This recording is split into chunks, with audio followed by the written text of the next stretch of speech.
السلام عليكم ورحمة الله وبركاته. قصتنا النهاردة مع سيدنا طلحة بن عبيد الله الذي قال فيه النبي صلى الله عليه وسلم: من سره أن ينظر إلى رجل يمشي على الأرض وقد قضى نحبه فلينظر إلى طلحة بن عبيد الله. تمام. فتعالوا نشوف هو سيدنا طلحة عمل ايه عشان النبي صلى الله عليه وسلم يديله المكانة ديت. سيدنا طلحة بن عبيد الله كان مع قافلة من قوافل قريش، ده في بداية أصلا قبل إسلامه. القافلة دي كانت رايحة بالتجار بتوعها إلى بلاد الشام. بلغت القافلة مدينة اسمها بصرة. بصرة دي اللي هي دلوقتي حاليا في سوريا، واسمها محافظة حراء. تمام. فلما وصلوا هناك الشيوخ كلهم والتجار بتوع قريش، تمام، راحوا للسوق اللي كان عامر، تمام، وبيبيعوا ويشتروا فيه، لان اصلا كانت مشهورة جدا عند العرب قبل كده بالاسواق والتجار وكده. تمام. فسيدنا طلحة على الرغم ان هو اصغرهم سنا، ولكنه افطنهم واذكاهم وادهاهم لدرجة وصلته ان هو ينافسهم، بل يزيد عليه وتفوق عليه، تمام، بافضل الصفقات. ولما كان سيدنا طلحة عمال رايح جاي في السوق كده بيبيع ويشتري، جه موقف غريب جدا. جه واحد بشير بتغيير سير التاريخ كله. تعالوا نسيب الكلام لسيدنا طلحة يحكي لنا عن هذا الموقف. قال رضي الله عنه: بينما نحن في سوق بصرى إذا راهب ينادي في الناس: يا معشر التجار، سلوا أهل هذا الموسم أفيهم أحد من أهل الحرم؟ وكنت قريبا منه فبادرت إليه وقلت: نعم، أنا من أهل الحرم. فقال: هل ظهر فيكم أحمد؟ فقلت: ومن أحمد؟ قال: ابن عبد الله بن عبد المطلب، هذا شهره الذي يظهر فيه، ده الوقت اللي هيطلع فيه، وهو آخر الأنبياء، يخرج من أرضكم من الحرم ويهاجر إلى أرض ذات حجارة سود ونخيل وسباخ ينز منها الماء. يا سباخ اللي فيها ملح وحاجات زي كده يعني. تمام. فإياك أن تسبق إليه يا فتى. قال طلحة: فوقعت مقالته في قلبي، مقالة نزلت في قلبي كده، فبادرت إلى مطاياي فرحلتها، مطاياي اللي هي الراحلة بتاعته، وخلفت القافلة ورائي ومضيت أهوي هويا إلى مكة. فلما بلغتها قلت لأهلي: أكان من حدث بعدنا في مكة؟ في حاجة حصلت بعد ما احنا مشينا بالقافلة؟ قالوا: نعم، قام محمد بن عبد الله يزعم أنه نبي، وقد تبعه ابن أبي قحافة اللي هو سيدنا أبو بكر. تمام. فسيدنا طلحة قال: وكنت أعرف أبا بكر، فقد كان رجلا سهلا محببا موطأ الأكناف لقومه. تمام. وكان تاجرا ذا خلق واستقامة، وكنا نألف ونحب مجالسه لعلمه بأخبار قريش وحفظه الأنسى بها. فمضيت إليه وقلت له: أحقا ما يقال من أن محمدا بن عبد الله أظهر النبوة وأنك اتبعته؟ قال: نعم. وجعل يقص علي من خبره ويرغبني في الدخول معه. فأخبرته خبر الراهب فدهش له وقال: هلم معي إلى محمد لتقص عليه خبرك ولتسمع ما يقول ولتدخل في دين الله. قال طلحة: فمضيت معه إلى محمد فعرض علي الإسلام وقرأ علي شيئا من القرآن وبشرني بخيري الدنيا والآخرة، فشرح الله صدري إلى الإسلام. وقصصت عليه قصة راهب بصرى فسر بها سرورا بدا على وجهي. النبي صلى الله عليه وسلم فرح قوي بالقصة دي لحد ما بان على وجهه السرور. تمام. ثم أعلنت بين يديه شهادة أن لا إله إلا الله وأن محمدا رسول الله. فكنت رابع ثلاثة أسلموا على يدي أبا بكر. رضي الله عنه. تمام. ده اللي قاله سيدنا طلحة. فلما أهله عرفوا إن هو أسلم، نزل عليهم الخبر نزول اللي هو قسمهم نصين. وكان أشدهم فزعا وغضبا للأمر إسلام سيدنا طلحة أمه، لأنها كانت عاوزة يسود قومه بما يتصف به من كريم الخصال، تمام، وجليل الشمائل. وقومه بقى راحوا يقولوا يا عم سيب الدين ده دين وحش، تعالى لدين ابائك وشوف عندك كام صنم. وبدأوا بقى يوسوسوا له بقى وبيجيبها له بالحسنى بقى. بس يعني ايه بالنسبة لهم بقى الامر كان صعب قوي، لان سيدنا طلحة كان كالطود الراسخ الذي لا يتزعزع، عامل زي الجبل ما بيتحركش من مكانه، مسك في الدين ده بايديه واسنانه. فهم بقى زهقوا منه ويأسوا، لما بقى عمالين يقولوا له كده هو مش راضي يستجيب. فقام جايين عاملين له ايه بقى، بدأوا يستخدموا معاه اسلوب التعذيب والتنكيل. فحدثنا مسعود بن حراش قال في امر تعذيب يعني سيدنا طلحة، قال بينما كنت اسعى بين الصفا والمروة اذا اناس كثير يتبعون فتى اوثقت يداه الى عنقي، تمام، وهم يهرولون وراءه ويدفعونه في ظهره، بيضربوه في ظهره ويضربونه على رأسه، وخلفه امرأة عجوز تسبه وتصيح به. فقلت ما شأن هذا الفتى؟ فقالوا هذا طلحة بن عبيد الله صبأ عن دينه وتبع غلام بني هاشم. تمام، اللي هو عمل ايه بقى، كفر عن دينه دين قريش واتبع سيدنا محمد. فسيدنا مسعود دوت بيقول لهم ايه، ومن هذه العجوز الذي وراءه؟ دي بتعمل ايه دي؟ هي مش ناقدة تمشي، بتعمل ايه دي؟ يعني انت فاهم كلهم اللي خلفه شباب وصبيان وكده، ودي الوحيدة العجوزة اللي ماشية وتشتم فيه. فقالوا هي الصعبة بنت الحضرمي أم الفتى. تمام. فعملوا فيه ايه بقى، ودوه لواحد اسمه نوفل بن خويلد، ده الملقب بأسد قريش. عمل ايه، راح لسيدنا طلحة بن عبيد الله وأوثقه بحبل، ربطه بحبل وأوثق معه أبا بكر الصديق. تمام، يعني ربطهم الاتنين في حبل واحد وودوهم لسفهاء مكة عشان يعذبوهم أشد العذاب. علشان كده سيدنا طلحة بن عبيد الله وسيدنا أبا بكر لقبوا بالقرينين. تمام.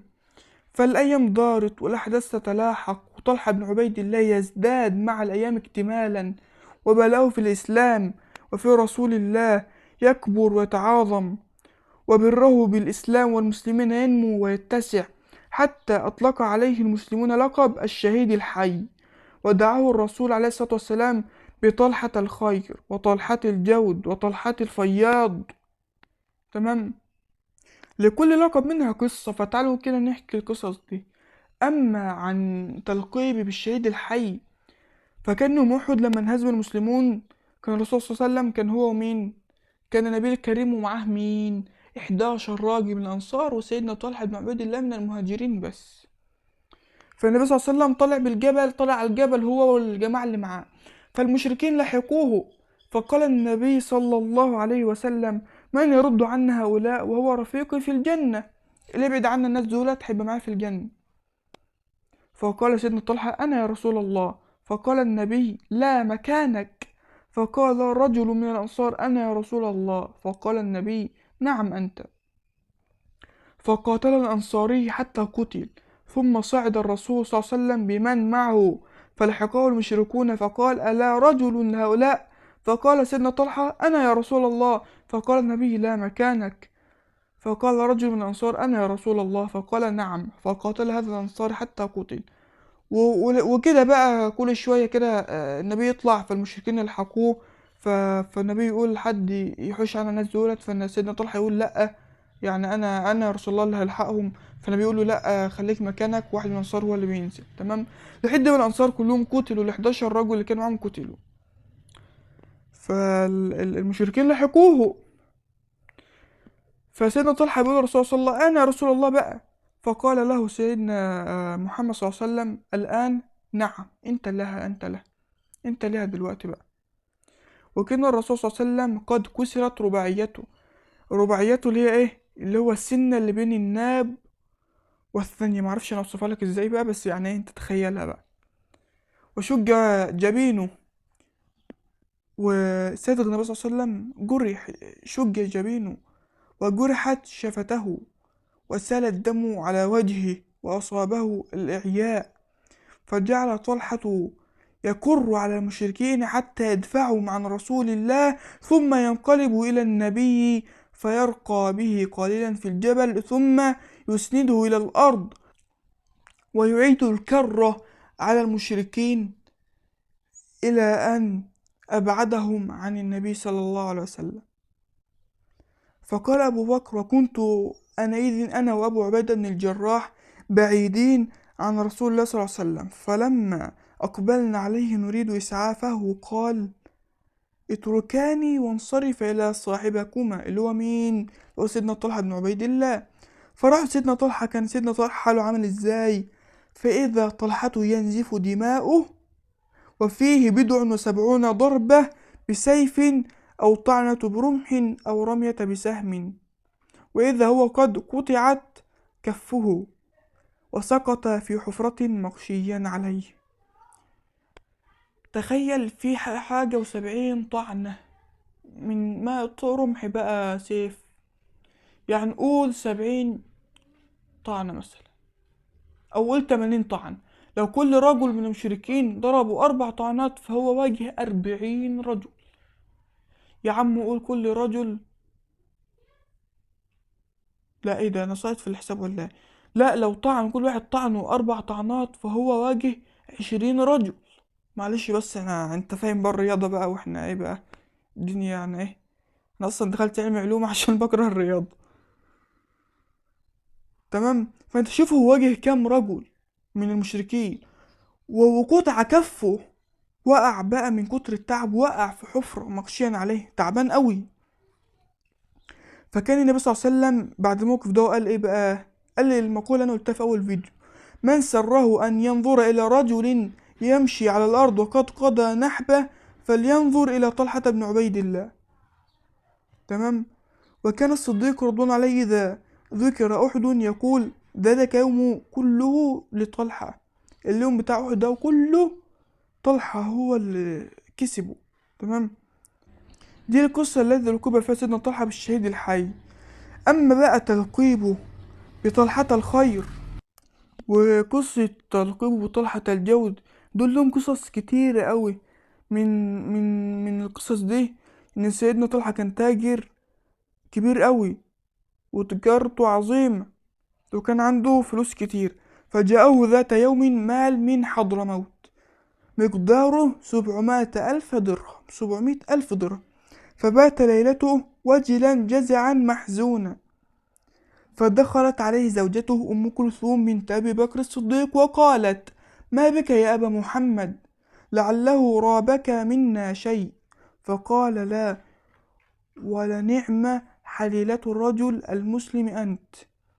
هي بتقول له يعني ايه، انا زعلتك في حاجة ولا كده؟ فهو بيقول لها: لا، انت افضل زوجة لرجل، ولكن تفكرت منذ الليلة وقلت ما ظن رجل بربه إذا كان ينام هذا المال في بيته. يعني الواحد ينام ازاي والفلوس دي كلها في بيته؟ قالت: وما يغمك منه؟ أين أنت من المحتاجين من قومك وأخلائك؟ فإذا أصبحت فقسمه بينهم. يعني سبحان الله، شوف الزوجة، يعني كثير من زوجات هذا العصر، يعني ربنا يا رب رزقنا بزوجة الصالحة، لو لقوا مع زوجهم فلوس عينهم بقى بتزيغ على الفلوس ديت، وايه، وعينهم ومش عارف يحطهم في البنك يطلعوا لنا فوايد. شوف الزوجة قالت له ايه: الفلوس دي لا، طب هي هتهمك في ايه؟ طب ما في فقراء ومحتاجين، لما تصحى وزعهم عليه. يعني سبحان الله، تقريبا والله مفيش زوجة زيها، يعني تقريبا يعني سبحان الله. فقال لها: رحمك الله، انك موفقة بنت موفق، انت موفقة وبنت موفق لسيدنا ابو بكر. فلما اصبح سيدنا طلحة جعل المال في سرر وجفان وقسمه بين فقراء المهاجرين والأنصار. وروي أيضا أن رجلا جاء إلى طلحة بن عبيد الله يطلب رفده، هو ايه، الرفد اللي هو معونة وعطاء من سيدنا طلحة. ذكر له الرحم اللي هو يعني ايه، احنا قرايب يعني. فقال له سيدنا طلحة: هذه رحم ما ذكرها لي أحد من قبل، وإن لي أرضا دفع لي فيها عثمان بن عفان 300,000، فإن شئت خذها. يعني سبحان الله، 300,000 درهم. وقال له لو عايز تاخد، وإن شئت بعتها لك منه ب300,000. يعني انت لو عاوز تاخدها تزرعها وكده، لو عاوز تبيعها بيعها لك منه 300,000 تاخد فلوس. وأعطيتك الثمن. فقال الرجل: بل آخذ ثمنها. فأعطاه إياه. والله فعلا يستحق هذا اللقب. هنيئا لطلحة الخير والجود، هذا اللقب الذي قلعه عليه رسول الله صلى الله عليه وسلم، ورضي الله عنه ونور له في قبره. وهذه قصة هذا اليوم. وأنا آسف إن هي قصة صوتية، لأن أنت عارف بقى أنا بدأت تالتة ثانوي بقى، يعني إيه، ادعولي شوية وربنا يكرمنا إن شاء الله يا رب، ونعدي السنة ديت على خير. تمام. يلا أراكم على خير، والسلام عليكم ورحمة الله وبركاته.